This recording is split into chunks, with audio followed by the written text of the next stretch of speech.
progress towards each other's goals. If you're new to the channel, awesome and welcome. If you want to help support the channel and join our pro team, head over to rhomasteam.com/pro, where you can contribute to us on a donation basis. We also give you access to exclusive content, mastermind groups, etc., etc. So anyway, hope you enjoy this episode, and we'll see you on the team. All right, Beast, let's do this, man. Good morning, Wes. I want to throw you a curveball. First of all, how was the weekend, my friend? Weekend's good. The fall is kind of like it's go time, right? Thea's back to school. People buy art now between now and Christmas. The social calendar is busy again.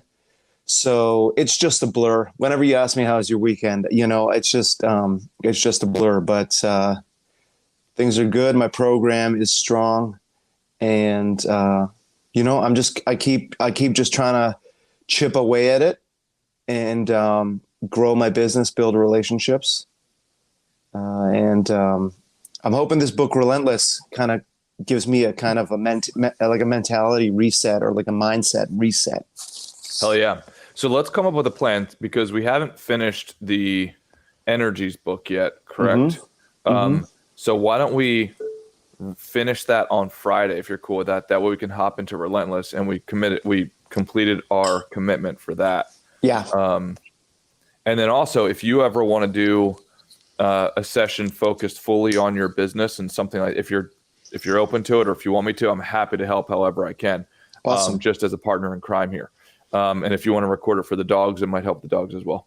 Yeah, I think what we could do just like a sales refresher, because I was thinking about the way you can quickly rattle off the list of things that you need to have achieved in the prospect, likability,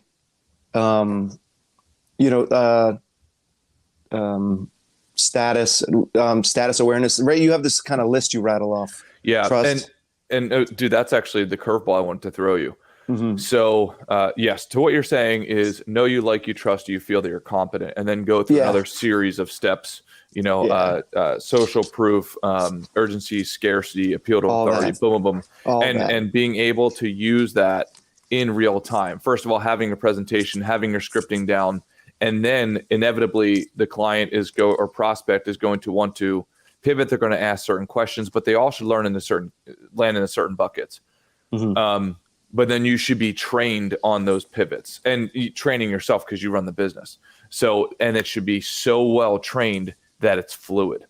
And that is a great segue into, there was a phenomenal interview that I'm halfway through right now, from John Danaher and Lex Friedman. John Danaher is arguably the best coach of all time in jiu-jitsu, maybe could throw his hat in the ring for best coach of all time in any discipline. And definitely like a master splinter type of character, just as much philosopher as he is practitioner of his craft. So one of the phenomenal lines that I've been trying to put this into words for, I'm not kidding, probably a couple years now. And I often get asked, hey, how do I become more confident? That's what a guy will ask me. And my response has never been as well scripted as this. And I finally got it and I captured it. And John Danaher said, confidence doesn't come from words. It comes from the accumulation of skills.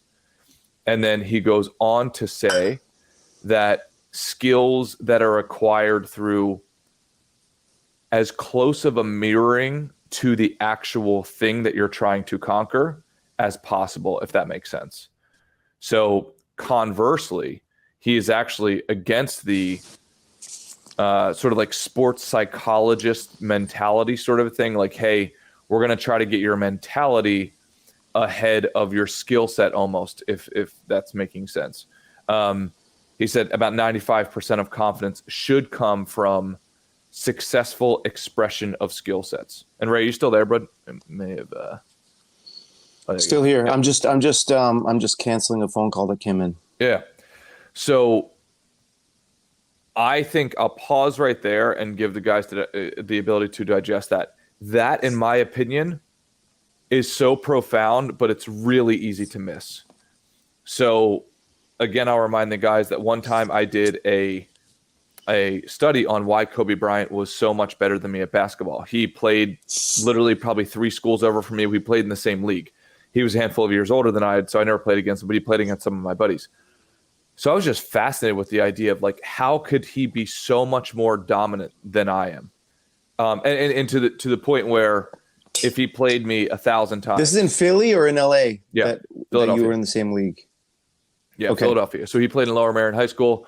I transferred to a high school called Springfield Township High School. Anyway, I then did some research, and I had to piece together and make some assumptions.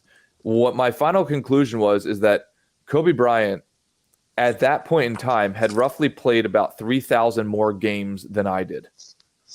Right? I assumed he started when he was 4 or 5 years old. His father was a professional basketball player. He probably started in leagues. So I was just counting games. I wasn't even counting practices and shots in the backyard with his father. So if you could probably imagine, you're probably talking, he probably played 10,000 more competitive times than I did, if you count casual competitions as well.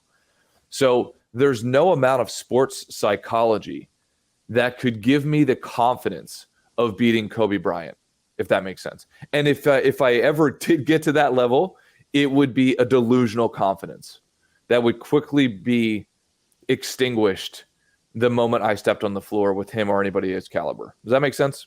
100%. And so, and I like how Danaher distinguished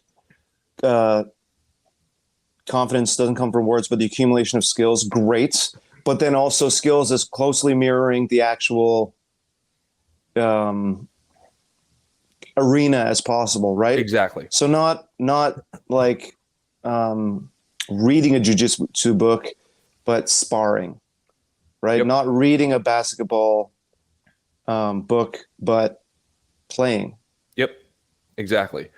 So he then from there gave a bit more insight, because I was like, oh, okay, well, then there's a couple obvious things that come up. Number one is, well, okay, if you're going to closely mirror, how do you try to closely mirror something like fighting? So because you're probably going to run into limitations there. So he actually addressed that. He said, it would be foolish. They train 7 days a week. He said, you cannot go 100% and mirror a full fight, a full jiu-jitsu match every single day. You're going to break the body. There's no way. He said, so the majority of days you don't. You drill, you light spar, you do that. And then in a fraction of days, I think he said like 1 out of 5 sessions or something along those lines. 1 out of 5 days, that's when you only go hard for, I think he said 15 minutes. Because that closely mirrors, an actual match. So I love that the fact there's even distinction within the distinction. Because you'll get guys like me who'll be like, okay, like I'm going to go and try to get in a fight every single day, right? 3 hours a day. So no, it requires judgment. And then he said, okay, so then the next issue that you have to address is, well, my buddy said you get the yips, right? Like, there is a degree to which you can perform, and then all of a sudden you get stage fright, right? So he solved this with 2 mechanisms. Number one, he said, you have to be careful not to focus on the theatrics around the competition. So competition on stage is an illusion. It's all the theatrics around it you're getting distracted by. So, you go out under the bright lights, there's a crowd there, like all this kind of stuff. That's all the theatrics. But once you can separate the theatrics from the competition, then it is the exact same as those 15-minute intervals that you had before, that you've now practiced 300 times before that match. So you've now seen the magician's magic. He's explained it to you. Hey, this is all an illusion. There is no extra pressure. All the work you've already done, that's where the pressure comes from. This is just the same thing as the 3,000 other times you've done this. And the degree to which you can do that will be directly correlated with the degree of your steady of hand confidence. But then he also said, from there, yes, it is possible that you have some sort of like, you do feel the pressure. So the way that I read this, the distraction in other words, yeah. Exactly. Now, I'm filling in some here. He said, yes, sometimes you can have a lack of confidence, even despite all of that training, et cetera.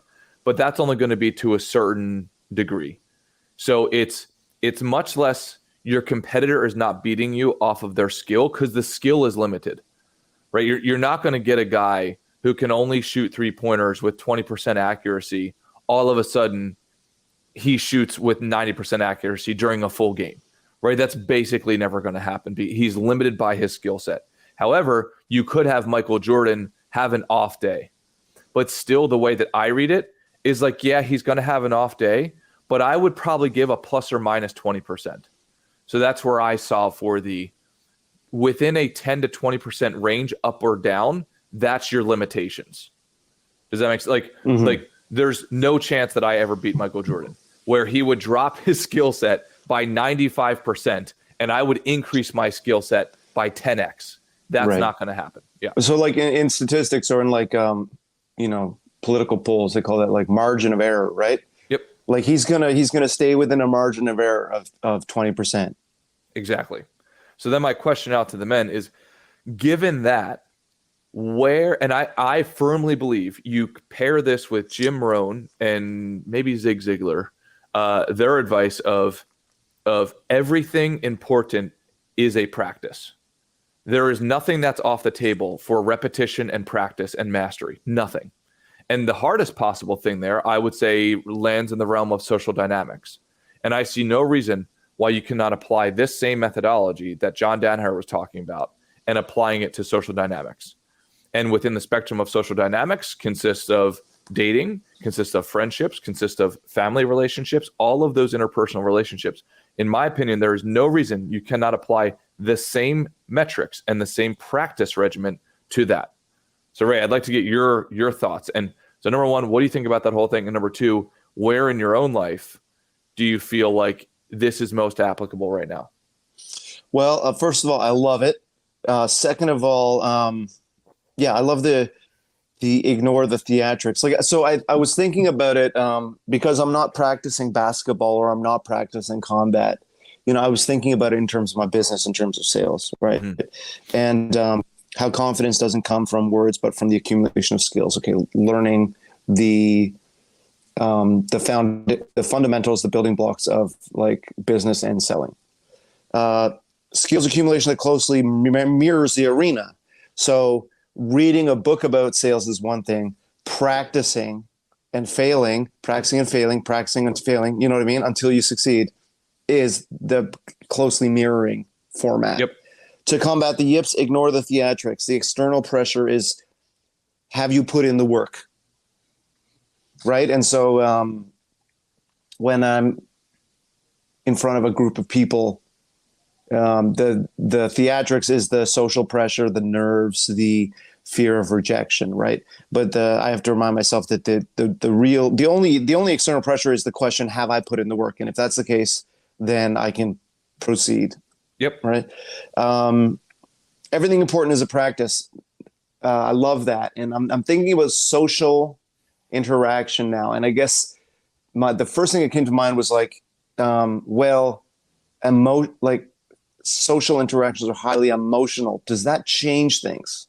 But I guess like public speaking, competing in a team sport, that's all highly emotional as well. So there's no reason why it shouldn't, there's no reason why it shouldn't apply there too. In terms of family dynamics and family relations, my older brother's in town now for a week. Ooh. My younger sister's in town now for a week with her kids.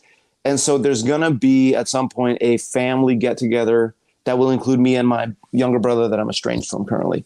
Mm-hmm. And I would love for that to be a ice-breaking event. But I can't help but just go into Clint Eastwood mode whenever I think about it. Like mm-hmm. one-liners,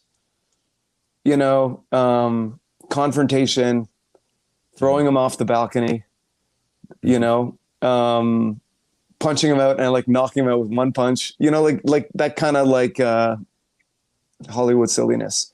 So I'm not sure what can I practice?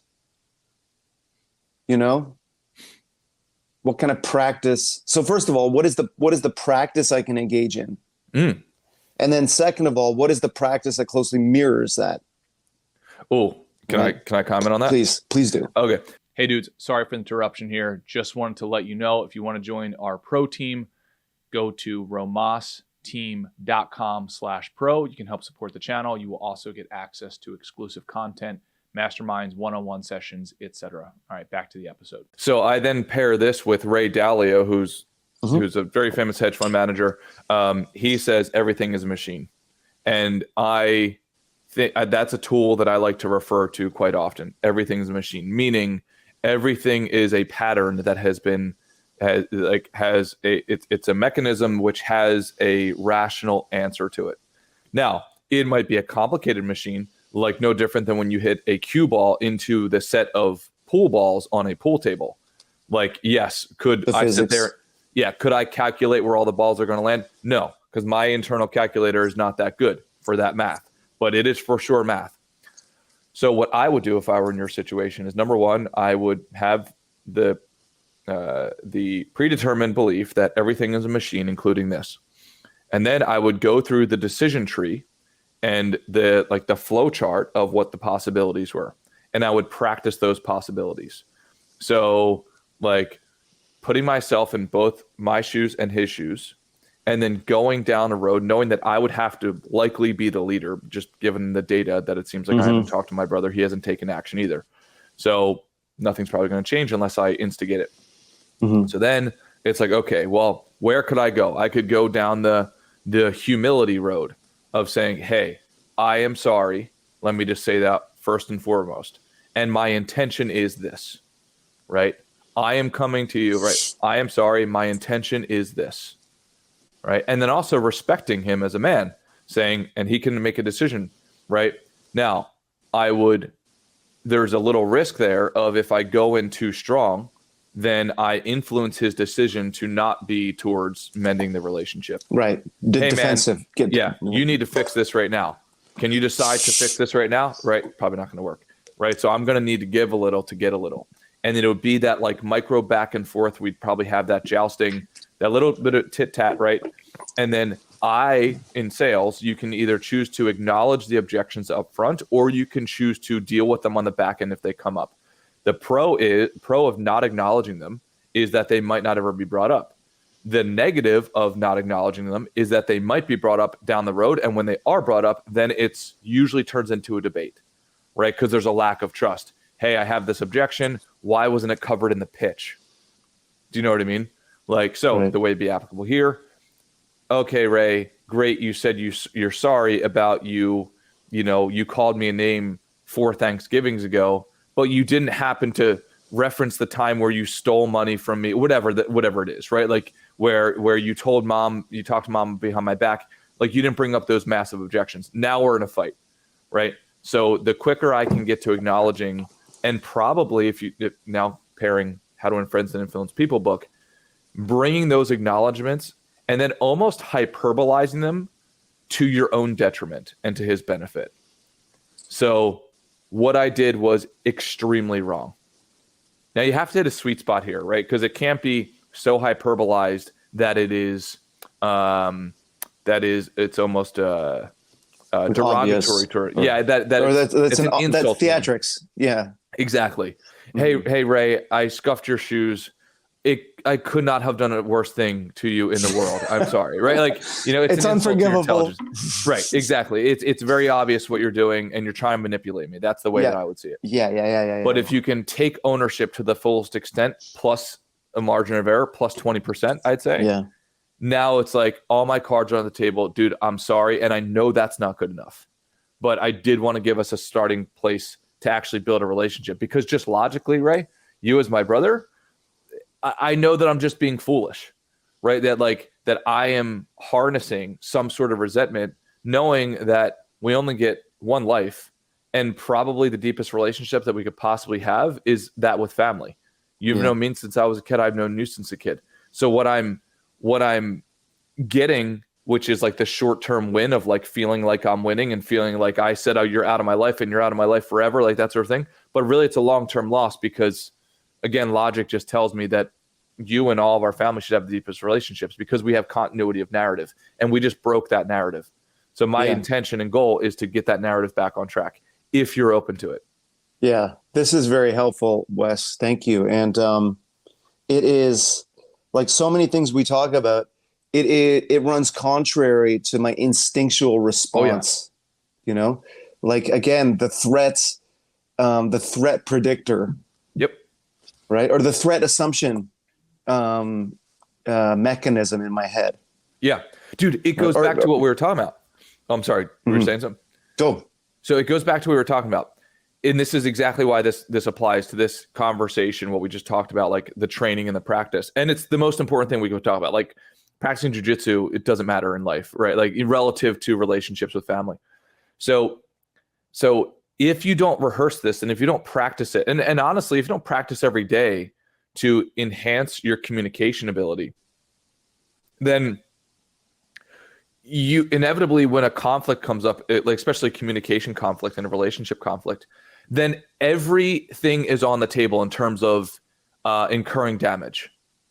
Does that make sense? Like, like in fighting, to get back to the fighting analogy, if I'm not trained and you step into my threat zone, then I freak out because I don't know. Could you hit me in the face? Could you hit me in the throat? Could you kick me? Could you get on my back and strangle me? So I don't know how to contain my energy. So my energy goes everywhere. So it's like an explosion. So I'm freaking out. Versus if I've rehearsed things, I can stay very calm. I'm going to imagine that if I approached Mike Tyson within 3 feet and I said, "Hey, Mike, by the way, I'm really upset with you. I'm going to hurt you." I'm going to imagine his heart rate stays the exact same as it was before I said that to him. Do you know what I mean? Versus if I just go up to a random dude on the street, like who, let's say, doesn't look like he trains at all, and let's assume he's never trained, and I say, "I'm going to hurt you," his heart rate probably goes more than it's been at the entire year, right? So I think it's meditation helps. I think meditation helps with that. Without which a doubt. is mental preparation. And then like we've talked about, like combat training helps with that because because right, 99% of the people out there are not a threat. Yeah. I think it's two things, right? I think it is the stimulus and your ability to react to that stimulus. But then I also think it's the perception of the stimulus. And that's where I think meditation comes in, right? Like oftentimes the phone ringing and it's coming from, let's say, your biggest client, right? Now, if you perceive that to be, "Oh my gosh, my biggest client's about to return their last piece of art," or they're about to say, "I never want to work with you again," that is your brain going into like scared mode, saying, "Oh my gosh, like, and the world's going to collapse." Right? Meditation focuses on being more precise, giving your brain the muscle to be more precise and accurate with its interpretations. Like, hey, I don't know what this phone call is, and I have a choice, but I'm going to give myself the space between stimulus and response so that I can properly perceive it, so I can collect more data so my perception can be more accurate. Yeah. Yeah, fantastic. And I think, I love that if I rehearse things, I can like stay strong, I can stay unstimulated, I can keep a calm heartbeat and pulse, right? Yep. Exactly. And like respond, not react, right?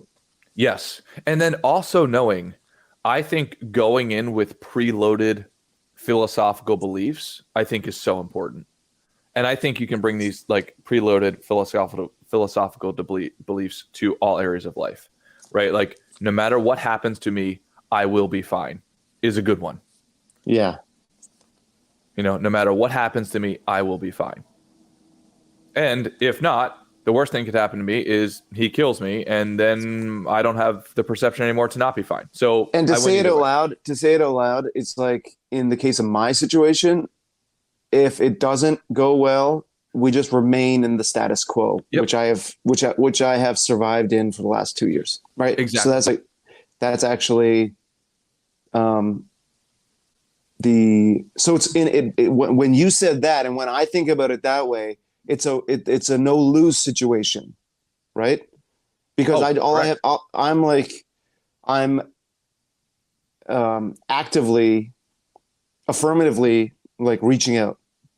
I would rather than just say, being both of us stuck in our head. Yep. And I would actually even say it's an only win situation. I think you got Only one win. of two types of wins. You have the win of he is agreeable to your gesture and you guys start mending the relationship. The other win that you could have is you say, hey, right? Like if you want to start to mend this, that's great. But if you're not ready now, totally fine. Just know that I'm ready whenever you are ready, which is still a win because you're halfway there. Right now, you guys are like not even halfway there. And assuming the other hates the other. Exactly. Right. Yep. Ego's probably getting involved. It's all those ego, types bro. of things. It's all ego. Yeah. All over, like, the Cowboys Eagles football game or something. I don't know what it is, but the humility road. Right. My ego is the first thing that pulls the fire alarm when you mentioned the humility approach. Right. And so that tells me that it's all ego protection. Yep. Right. Yeah. That's what this like threat assumption mechanism is, right? It's ego protection or part of its function. Yeah. I think, don't be humiliated. It's like kind of caveman protection. Sure. But it's also in the modern world, it's ego protection, right? Don't be humiliated. Yeah, by exactly. These threats out there. Yeah, and I do think a category, like, it all depends. And right, you and I are very familiar with the world of addiction. So my best friend was addicted my entire life. So I had not my and I'm currently in recovery. Yeah, so there are certain situations where they could become dangerous or where like it's a non-workable situation. So if you have an addict friend who's still an addict, you might it might not be an ego situation. It might be, hey, I can't have you over to Thanksgiving dinner because the last 5 times you were here, you stole stuff, and that's not workable, right? So like, it's not my ego getting in the way. It's like, hey, I need to protect my family and also like our relationship. So our relationship can exist, but it's boundaries. Exactly. Yeah. It has to exist out in a park. We'll go play basketball sometime, and I won't bring my money. Like there's something like that. Right. Or I think of like when I was invited out to a friend's birthday party and he brought our old drug dealer as a guest. The drug dealer wasn't dropping off. He was a guest staying the whole time. Right. Yeah. So I like, my first thought was getting the hell out of there. My second thought is I'm never talking to him again. And my third thought now is like, I can meet him for lunch, but I'm probably not going to meet him out at night after dinner, given that he still parties like a 20-year-old. Yeah, totally. Right. So it sounds like your situation with your brother is much more of an ego-driven type of thing. 100. I mean, it's if not 100%, it is minimum 50% ego-driven, right? Yeah. And then it's also something that I've seen over and over again in my life, and that I thought I was mature enough to get through. But like, it's like this: when two parties are waiting for the other to apologize first. Two parties who think that they were the one wronged more, or they were the one wronged exclusively. And so they're both waiting for the other to apologize. Well, right. It happened with and on the occasion of my wedding to Sarah, where my best man, he wasn't living with his girlfriend at the time. He was just we had to make a rule, so that we didn't invite everyone we ever met. Was just like, anyone who's living with a non-married spouse can bring them, but anyone who's just dating can't, right? Mm-hmm. And my best man felt like that was an unworkable situation for him and his girlfriend, so he bailed on me on the day before, or maybe, And this was a guy. Okay, so. And this was a guy I'd known my whole life, who was like, our two families came over from Ireland, and like, he was second oldest, I was second oldest, right? So it was like natural best friends. Yeah. And to this day, Sarah is waiting for an apology from him, and I can only presume that he. To this day, they both feel like they did what was right, and I assume he's waiting for an apology from her. Yeah. But and now I'm and like, I apologize to both of them. Right? Because it's like, I would have preferred to have a relationship than the claim the high ground in the argument or whatever. Right. And so, but now I'm stuck in the same situation, the same stalemate with my brother now. Yeah, no, it makes complete sense. And I think a lot of the guys listening to this can apply. I mean, we all have those situations, right? Where weirdly enough, the closer somebody gets to be your love, the on the razor's edge are they to be your enemy, because you can let them so close in that they can hurt you, or that like a betrayal to someone like standing up someone you barely met. Right, is not the same betrayal as standing up someone who's near and dear to you, right? Yeah. For example. No, totally. Yeah. So now I assume by you not sharing the details with your brother, and we can leave that confidential so we can focus in on the friend thing. Because it's always, so whatever you want, if you want to share more details with your brother, awesome. If you want us to focus on the friend thing, because I think there's some dissection there for us all to learn from. So what are you more comfortable with? Go for it. I'll let you know. So I think oftentimes what happens, number one, like this is where cognitive behavioral therapy, I think, is really awesome. Like having a constant motto of precision and accuracy in your emotions and your words is so important. So for instance, like I come from a land called Philadelphia, where the men are like extremely, like especially the town I grew up in, called Ridley Township. It was like, they're like Spartans, like, that's just what they do. And it's like, it's very binary to the degree, for instance, my best friend's father cut ties off of one sentence with both his mother and his brother. And they lived next door, right? Like, if you do that, I will never talk to you again. And the mother did it. And then he never talked to her. He's true to his word. Dude, I grew up basically at their house. He never talked to her again. Oh, and then he said the same thing to his brother, who lived again right next door. They had a whole like kind of like compound almost situation, and he never talked to him again. And dude, I was out in the yard countless times throughout my childhood, and the brother would walk out, and the mom would walk out, and my best friend's father would be out in the yard, and zero words, hundreds of times. Dude, zero. Yeah. So dude, like, that the echoes in my life are manifold, man. Manifold. So dude, it's like a kind of Narnia. Like you go out, like you go through a closet in their house and you come out to my house in Toronto, my parents' house in Toronto. Dude, it's identical. It's identical, man. My parents got divorced, sold the house, they reconciled, bought houses next to each other again, estranged. And so there's two houses and they don't talk to each other. It's identical, dude. Yeah. Now it's not the difference is though, it didn't there wasn't a seismic shift over one sentence uttered or something. That is that's impressive. That's one for the record books. It's Spartan. I'm telling you, like if you watch the movie Spartans, it's like choose your next words carefully, Persian, because they may be your last. You can preserve their confidentiality, but it was I can only assume that like the extinguishing of a mother-son relationship or a brother relationship probably exceeded what was required in this particular argument. Yeah. Well, so I definitely believe that there's a cost-benefit analysis, and this is where I think the accuracy comes in.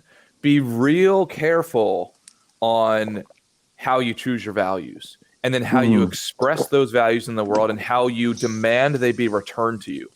Because, for instance, like it's one of those things, like in that neighborhood with that particular guy, it's like what I say goes forever. And that's the problem. That's where cognitive behavioral therapy would say, wait a second, right? Like you are using a kind of like a massive universal and future telling, right? Oh, we're about to have this argument. If you say this to me, we're done forever. It's an atomic bomb. It's like, it is the nuclear option. Yep. It's not a fair option. It's not a rational option. And it's not a proportionate response. Possibly. Exactly. Right. It's a great word. Phenomenal word. Right. The punishment doesn't fit the crime. And it's also now for like, imagine you now hit that atomic bomb and then you find yourself in lower emotional state 3 months from that standpoint, But now your battle is no longer with that person. It's like, hey, I probably took that over. Now your battle is with the value that you've expressed to yourself and to the world and to them. Right. Hey, I said it, now it goes. I can no longer have this. Dude, they had grandkids, right? Like, do you know what I mean? Imagine what. No, dude, I live it, bro. I live it. Okay, yes, you don't have to explain. They have grandkids.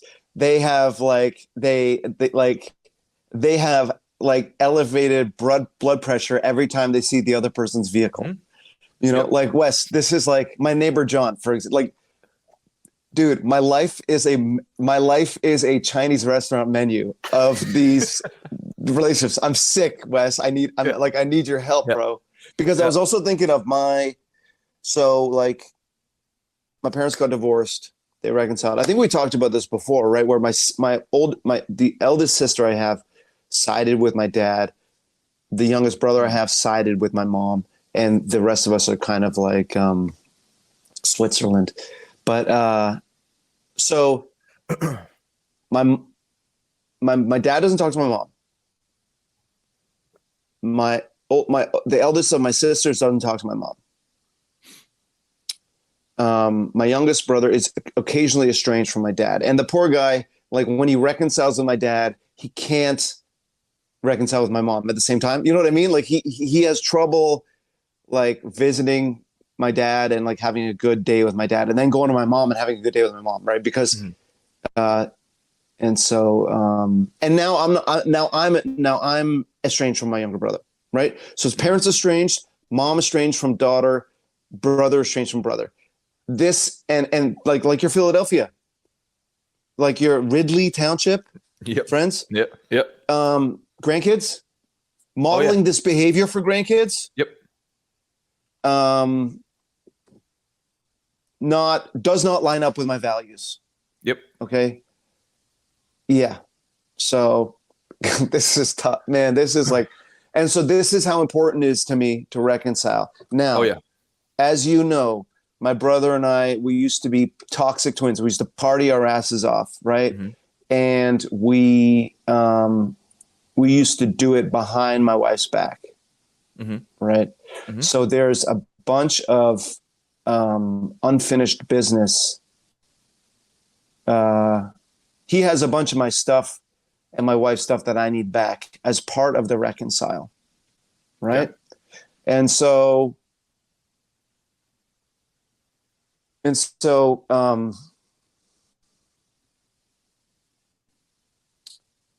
when I do the Clint Eastwood monologue in my head, I say, I want to reconcile with you. He says, no. Okay. So, well, what's it going to take to reconcile with you? Not going to happen. What's it going to take to get my stuff back? You know what I mean? Like, so like as if getting my stuff back and not having a relationship is my second best option, like, and so like, ideally, but reconciling is the most important thing. Exactly. Right. Yeah. And getting the stuff back is part of it, but we would still have a Ridley Township definition of family if I just get my stuff back. Well, can I comment on that? Yes, please do. Please do. So that's where you get into the dynamics, because I just think of social dynamics purely as chess. Whatever, people can call me wrong for that, but that's how I see it. It is chessboard, your chess pieces versus mine, and then it's a predictable set of moves, and then I just have to predict those moves towards the destination that I would want. Mm-hmm. Now, the idea is to not be is to influence it to have a positive outcome, not to win the game just for winning sake. And that's yeah. Like the goal of this chess game is to break through our kind of like brittle egos, not a zero-sum game. Yeah, exactly. So then I think this is where it requires leadership. Defining, again, we get back to precision. Defining what your needs are and what your expectations are, and then defining what the definitions are. I think what happens in families is oftentimes we try to bring archaic definitions into the present. Hey, bud. Hey, bro. Hey, mom. Hey, dad. You're supposed to be this for me forever. I need you to be this for me forever. Right. So with my mom and my sister, objectively from the third party, I can look at it and say, guys, yes, it's mom and daughter, but you're both adults now. Yep. So it's really actually like we're all the adults and all the kids are adults now. So it's more of a kind of like a team, a tribe, rather than it's not exclusively a hierarchy anymore. Without a doubt. Right. So that's where I think, and that's where it gets into deeper like models. It's like, okay, as humans, we all need certain baseline things. To think that your parents, by default, you just hit the ovarian lottery, and right, like your dad, it has exactly the DNA and the intellectual capacity and the studying of all the things and knowing how to do these things perfectly to give you what you need in terms of love, and your mother. That's about as close to zero as you could possibly get. Right? There's other people that you can get. Like that's why I personally think building a phenomenal and very close friendship base, as well as intimate partner base, and diversifying that. There's a great TED Talk, I forget, it may have been by Esther Perel, and she talks about a community used to fill a husband and wife's needs. But now because we've siloed ourselves, we expect our one and only partner and our parent, but really our one and only partner to give us all of those needs. Hey, give me my entertainment, give me my love, give confidentiality, me everything, right? Yeah. So I think that's where we get into like, hey, what do you need as a human to make you whole? And you have to bear the burden of the majority of that responsibility. You should be, I'm just going to say percent. My goal for me is to be 80% whole, to get the 20% from the tribe. And that tribe has, let's say, 10 people in it. So if one person bails on my wedding or bails on whatever, I have 9 others in line. Like I'm properly diversified, and I'm also doing a lot of self-reliance. Now, so when we get into dynamics of, hey, what are your expectations for your brother? This is where I would go into Charlie Munger mode, where he gave the advice of the key to a happy marriage and to any successful relationship is very low expectations. I do not need something from you as my brother, including my stuff. Right? Like, I'm fine. You've lived without the stuff for 2 years, right? Hey, Ray, I've lived without the stuff for 2 years. I gave it to you. And just so you know, from my personal belief is anytime I give something to somebody, I do not lend things. I automatically assume I'm never getting it back. This includes books. It includes clothes. It can be whatever. Like there's no, like, because then I give you power. If I give you my thing and expect it back, right? Like there's a chance you might not give it back, and then I'm gonna and also like you are like you are not waiting around for something. You know what I mean? You're extinguishing the opportunity that you'll be let down and disappointed. 100%. Right? Yeah. Yeah. It's there's now.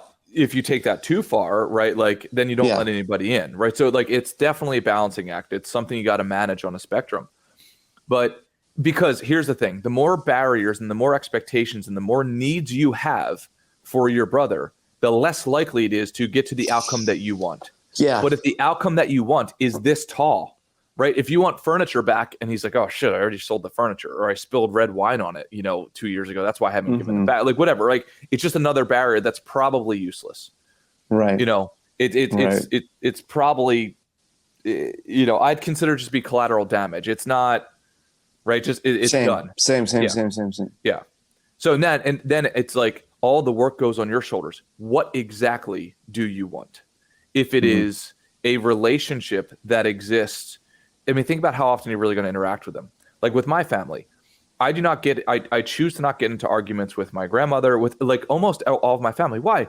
Because I don't need to. What I want to do is I want to enjoy them 4 times per year. I want them to know that they have a rock with me, that I will be unchangeable to a large degree for them, that they can come back. They feel like there's home base for them where they can get love and nurture for that time that we're together.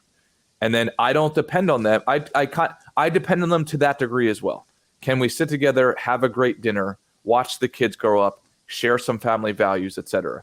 If they don't like my politics, who cares, right? Like it doesn't matter. To me, it does not matter. How many freaking families have broken up because Uncle Ted says he likes Trump and Aunt Marge says, I can't believe Uncle Ted likes. It's like who cares?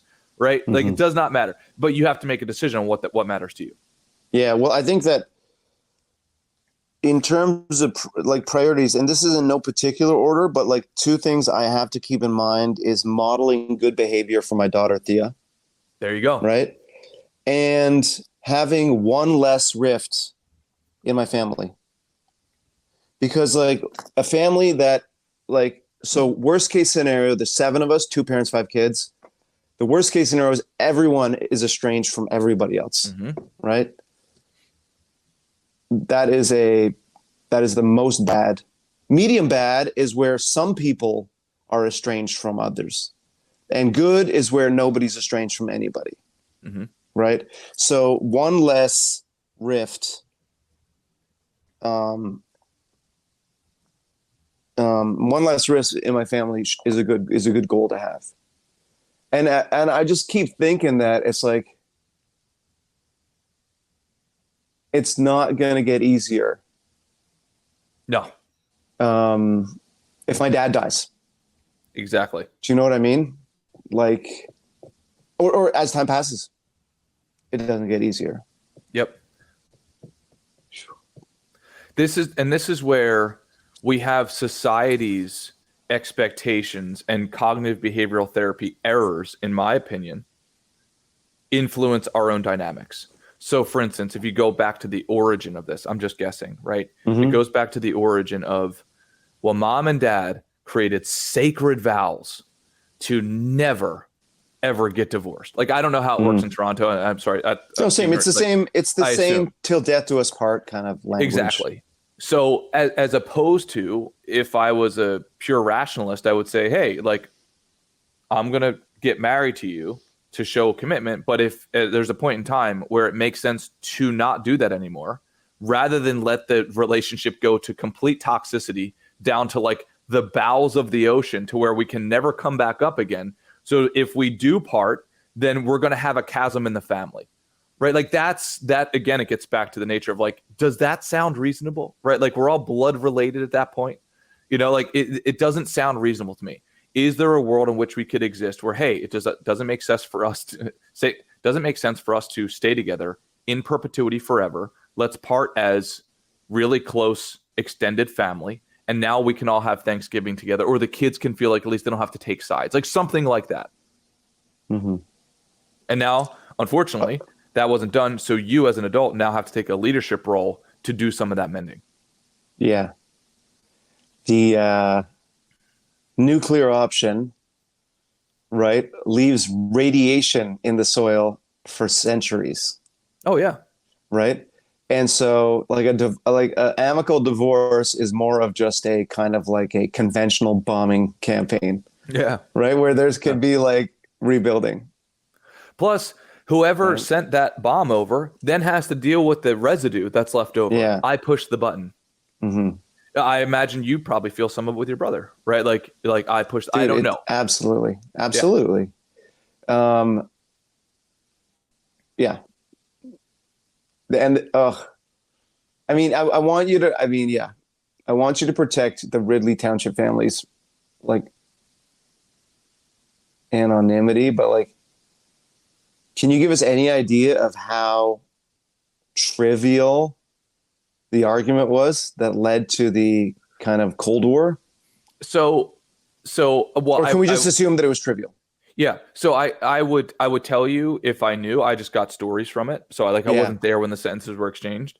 But I do think for the brother side, it was like a bunch of stuff, and I do think there was like some addiction stuff, and like I think that kind of played a role. Okay. But I do think it was one of those messages like, hey, if you do this again, right, like we're never going to talk again, right? Now, with my best friend, I had plenty of chances to say that same thing, as you could probably imagine, right? Yeah. Like, hey, if you don't show up to Christmas dinner again, dude, we're done, right? Yeah. If you don't do this again, we're done. But that's where it's up to me as a friend. It's like, no, dude, like he's going through this journey, right? Yeah. I'm going to be here for him to the degree that's healthy and safe, right? So it should have been something like that. So trivial to the degree that, in my opinion, it probably could have been handled in that sort of way. Hey, brother, I'm here for you when you reemerge, but you cannot step foot into my house because it might be a dangerous situation. So, and then I think for the mother, it was much more like, she's crazy. You know, like it was kind of that mentality. Like she's just crazy. She keeps on being crazy. It's like that sort of a thing. And it's like, if she does this one more time, then we're done. But again, it gets back to like, what are you really giving up here? Like, okay, you might think she doesn't make the best decisions, but like I met the woman, she seemed nice, you know, like that sort of thing. Yeah. But I can think of other families as well. I can think like including my own, where it's like, in a way, it's harder. It takes more work. Like it's healthier to just put up boundaries and let the grandma still have a relationship with the grandkids, for example. But it takes work. It's harder. It's something, you know what I mean? Like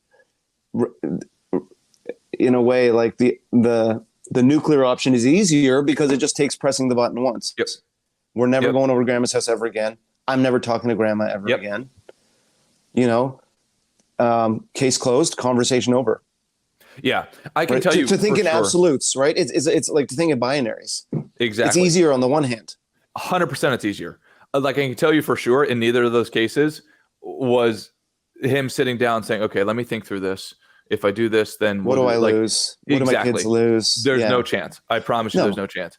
It's versus like, you know, so for instance, what I try to tell people, and this sounds nerdy as hell, and I'll tell my mom or something this, or like a little cousin or something, like, hey, if you do that again, I'm going to drop you back off to your parents and I'm not going to pick you up to play again for another 3 weeks. Mm-hmm. Something like that. Like a more precise. That's a lot less Clint Eastwood. Yeah. You know what I mean? That's a lot less of a punishment. Hollywood one-liner. Exactly. There's a lot less, like it's a reasonable punishment. Like, hey, you're not going to treat me this way. We're going to have proper boundaries. And as an example of that, I'm going to cause a little bit of pain. Like if you want to hang out with me, assuming that's painful, right? Like we're not going to hang out for 3 weeks, or we're not going to hang out for 3 days, or we're not going to do something. But I think a lot of parents, especially, I imagine, and you know, I've had some experience with this too. Like a lot of parents, you know, super uptight and because rightfully so, right? Like the kid's not listening. Okay, like you're never playing Xbox ever again. And then they're playing Xbox 3 days later, right? It's like you're making unreasonable statements. The child's learning this, and it's because of, in my opinion, from what I've seen, a lack of specificity and accuracy and not thinking through the actual consequences. All right. And this follows into an adult life. Well, I've found this personally very helpful, and I'm sure that plenty of the dogs, I know for a fact that plenty of the dogs in our group do not have a Leave It to Beaver kind of like family life. So I'm sure it'll be helpful to them too. Just as a reminder, Friday, you want to wrap up Levels of Energy. Yep. Monday, you want to start Relentless. Hell yeah. Okay. Yep. And then Gunther asked us to have, I forget who it was, but I don't see him on here. Phil G. Phil G. Yeah. Phil G is on. If he's on Friday, we'll have him on. Okay. Thank you, Wes. Have a kick-ass week. Thank you, brother. Thank you, dudes. Good luck.